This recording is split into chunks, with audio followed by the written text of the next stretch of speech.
mimpi adalah kunci untuk kita menaklukkan dunia. Berlarilah tanpa lelah sampai engkau meraihnya. Laskar pelangi takkan terikat waktu. Bebas. Bismillahirrahmanirrahim. Assalamualaikum warahmatullahi wabarakatuh. Alhamdulillahirabbil alamin, wassalatu wassalamu ala asyrafil anbiya'i wal mursalin wa ala alihi wa ashabihi ajma'in, amma ba'du. Pertama, marilah kita bersama panjatkan puji serta rasa syukur kita kehadirat Allah Subhanahu wa taala yang mana telah memberikan kita begitu banyak limpahan rahmat dan karunia-Nya sehingga kita masih bisa bersama-sama mengikuti presentasi pada pagi hari ini. Selawat dan salam tak lupa kita hadiahkan kepada Nabi besar junjungan kita Rasulullah sallallahu alaihi wasallam. Allahumma shalli wa sallim wa barik alaihi.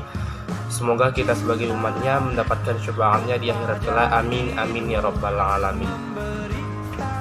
Yang saya hormati Ibu dosen pengampu selaku mata kuliah Bahasa Indonesia, yaitu Ibu Junaida SPD, dan yang saya sayangi serta banggakan teman-teman dan sahabat-sahabat MPI 2 sekalian. Ya, pada kesempatan kali ini di sini kami diamanahkan oleh Ibu dosen untuk menyampaikan hasil presentasi kami yang mana berjudul tentang puisi. Di mana di sini kami beranggotakan 3 orang, yaitu yang pertama saya sendiri, pemateri pertama Muhammad Asyari Rahman, pemateri kedua Maulida Tripuspita, dan pemateri ketiga atau terakhir yaitu Nurul Zahra Bancin. Ya, baiklah, langsung saja di sini saya selaku pemateri pertama akan menjelaskan sedikit tentang latar belakang dari istilah puisi. Ya, jadi puisi merupakan salah satu bentuk karya sastra yang paling menarik tetapi pelik. Ya, sebagai salah satu jenis sastra, puisi merupakan pernyataan sastra yang paling utama. Segala unsur seni sastra mengental di dalam yang namanya puisi. Puisi mengandung karya estetis yang bermakna, mengekspresikan pemikiran yang membangkitkan perasaan, merangsang panca indera dalam susunan yang berirama. Puisi dapat membuat kita tertawa, menangis, tersenyum, berpikir, merenung, terharu, bahkan puisi juga bisa dapat membuat kita emosi dan marah. Ya, sampai sekarang ini, puisi selalu mengikat hati dan digemari oleh semua lapisan kalangan masyarakat. Karena keindahannya dan keunikannya tersebut, ya oleh karena itulah karena kemajuan masyarakat dari masa ke masa selalu meningkat, maka corak, sifat dan bentuk puisi pun selalu berubah. Ya, sesuai mengikuti perkembangan selera dan konsep estetika yang selalu berubah dan kemajuan intelektual yang selalu meningkat dalam seputar puisi tersebut. Ya, selanjutnya di sini saya akan menjelaskan atau membahas sedikit tentang pengertian puisi. Secara etimologi, istilah puisi berasal dari bahasa Yunani yang artinya poema atau poesis yang berarti pembuatan. Sedangkan dalam bahasa Inggris disebut dengan poem atau poetry yang berarti membuat atau pembuatan. Karena lewat puisi pada dasarnya seseorang telah menciptakan suatu dunia tersendiri yang mungkin berisi pesan atau gambaran suasana tertentu, baik fisik maupun batiniah.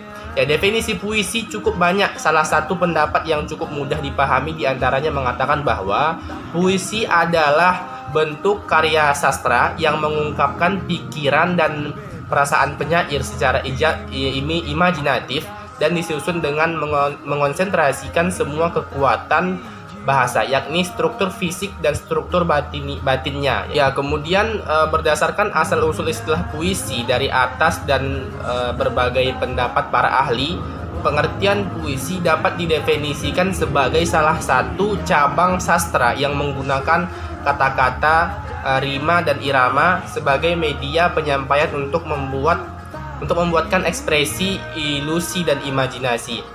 Bila dibandingkan dengan karya sastra, fiksi atau drama, pilihan kata dalam puisi cenderung itu padat, singkat dan imajinatif, sehingga dikatakan mempunyai bentuk tersendiri menggunakan rima dan irama agar puisi lebih indah merupakan pembeda yang sangat signifikan bila dibandingkan fiksi dan drama. Unsur-unsur puisi. Unsur puisi ada 6, yaitu yang pertama, pewajahan puisi ataupun tipografi. Pewajahan puisi atau tipografi yaitu bentuk puisi seperti halaman yang tidak dipenuhi kata-kata, tapi kanan kiri, pengaturan barisnya hingga baris-baris puisi yang dimulai dengan huruf kapital dan diakhiri dengan tanda titik. Yang kedua ada diksi. Diksi yaitu pemilihan kata yang dilakukan oleh penyair dalam puisinya. Karena puisi adalah salah satu bentuk karya sastra yang sedikit kata-kata tetapi dapat mengungkapkan banyak hal, maka kata-katanya itu harus dipilih dengan secermat mungkin. Yang ketiga ada imaji. Imaji yaitu kata-kata susunan yang dapat mengungkapkan pengalaman indrawi seperti penglihatan, pendengaran, dan perasaan. Yang keempat ada kata konkret. Kata konkret yaitu kata yang dapat ditangkap dengan indera yang memungkinkan munculnya imaji. Biasanya kata konkret ini berhubungan dengan kiasan ataupun lambang. Yang kelima ada gaya bahasa. Gaya bahasa yaitu penggunaan bahan yang dapat menghidupkan ataupun meningkatkan efek yang dapat menimbulkan konotasi tertentu. Dan yang keenam, rima ataupun irama. Rima atau irama adalah persamaan bunyi pada puisi, baik di awal, di tengah, ataupun di akhir dari puisi. Selanjutnya ada jenis-jenis puisi. Jenis-jenis puisi itu ada 2.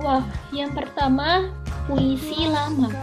Puisi lama adalah puisi yang terikat oleh aturan-aturan. Yang kedua ada puisi baru. Puisi baru ialah bentuknya lebih bebas daripada puisi lama, baik dalam segi jumlah baris, suku kata, maupun rima. Adapun jenis-jenis puisi menurut bentuk. Yang pertama ada distikon, yang kedua ada terzina, yang ketiga ada kuatren, yang keempat ada queen, yang kelima adalah sketet, yang keenam ada septima, yang ketujuh oktav ataupun stanza, dan yang kedelapan ada soneta. Puisi kontemporer. Kata kontemporer secara umum bermakna masa kini, sesuai dengan perkembangan zaman, atau selalu menyesuaikan dengan perkembangan keadaan zaman. Puisi kontemporer dapat diartikan sebagai puisi yang lahir dalam kurun waktu terakhir. 1. Puisi mantra. Puisi mantra adalah puisi yang mengambil sifat-sifat mantra. Sutarji Kalzembakri adalah orang yang pertama memperkenalkan puisi mantra dalam puisi kontemporer. 2. Puisi ambling. Puisi ambling adalah bentuk puisi yang tidak mengikuti aturan. Demikianlah hasil presentasi kami dari kelompok 11. Semoga apa yang kami sampaikan dapat bermanfaat untuk kita semua. Bila ada kata yang salah atau cara penyampaian kami kurang berkenan di hati teman-teman, mohon dimaafkan, karena kesempurnaan hanyalah milik Allah Subhanahu wa Ta'ala. Saya sudahi dengan billahi taufiq wal hidayah. Assalamualaikum